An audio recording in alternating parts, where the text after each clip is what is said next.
नमस्कार, माय मावली हिंदी समाचार में आपका स्वागत है और मैं हूं शेख इस्माइल। केंद्रीय मंत्री धर्मेंद्र प्रधान ने भारतीय जनता पार्टी प्रदेश कार्य समिति की बैठक में आदिलाबाद विधायक पायल शंकर को सम्मानित किया।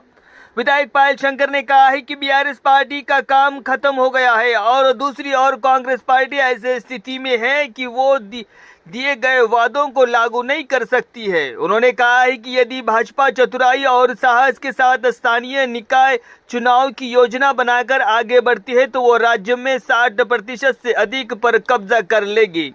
उन्होंने शुक्रवार को हैदराबाद में आयोजित राज्यव्यापी कार्यकारिणी की बैठक में ये बात कही।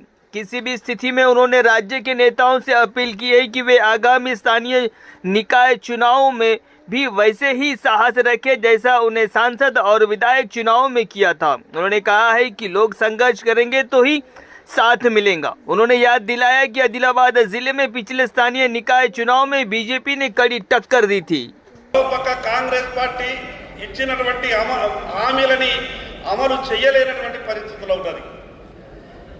ఈ పరిస్థితులలో చాకచక్యంగా ధైర్యంతో ప్రణాళికాబద్ధంగా స్థానిక సంస్థలలో మనం ముందుకెళ్తే ఖచ్చితంగా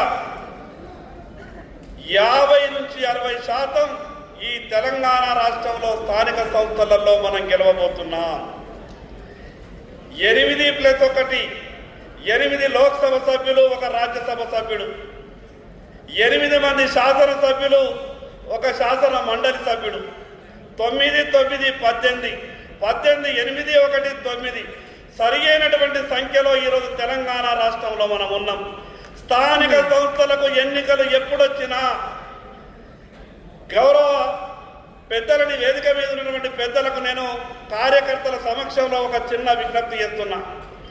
ఏ రకంగానైతే ఎమ్మెల్యే ఎంపీ ఎలక్షన్లో అన్ని విషయాలలో మానిటరింగ్ చేసిండ్రో, అన్ని విషయాలలో సాయం చేసిండ్రో, రేపు స్థానిక సంస్థలకు కూడా అదే రకమైనటువంటి ధైర్యం ఇవ్వాల్సిందిగా అందరి తరఫున మీకు నేను విజ్ఞప్తి చేస్తా ఉన్నాను।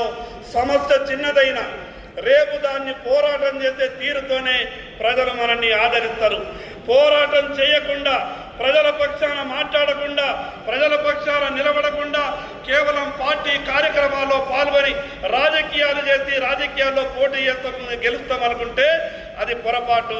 రాజకీయాలలో ఉన్నప్పుడు స్థాయి ఏదన్నా కావచ్చు, అది గ్రామ పంచాయతీ స్థాయి కావచ్చు, మండలం కావచ్చు, జిల్లా కావచ్చు। మీకు ఒక ఉదాహరణ చెప్తా। 2019లో ఆదిలాబాద్ జిల్లాలో స్థానిక సంస్థల ఎన్నికలు జరిగినాయి।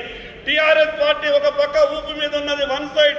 మా దగ్గర లోకల్ బాడీ ఎన్నికలు జరిగిన తర్వాత వచ్చినటువంటి వాళ్ళందరితో మేము ఏమాత్రం కూడా అధైర్యపడకుండా మేము క్యాంప్ ఏర్పాటు చేసి వాళ్ళతో పోరాటం చేస్తే జిల్లా పరిషత్ కేవలం ఒకే ఒక్క ఓటుతోని ఆ రోజు జిల్లా పరిషత్ చైర్మన్ ఓడిపోయినాం। నేను ఎందుకు ఈ విషయాన్ని ఉదాహరణ చెప్తున్నానంటే ఈ రోజు చాలా మంచి అవకాశం ఉన్నది। తప్పకుండా మనం అందరం కలిసికట్టుగా పోరాటం చేద్దాం। రేపు స్థానిక సంస్థలలో ఖచ్చితంగా 50% జిల్లా పరిషత్తులు, 50% మున్సిపాలిటీలు, 50% కనీసం గ్రామ పంచాయతీలలో బాగా వేసే విధంగా మనం అందరం కూడా కలిసికట్టుగా ప్రయాణం చేద్దామని తెలియజేస్తూ ఈ అవకాశం ఇచ్చిన మీ అందరికీ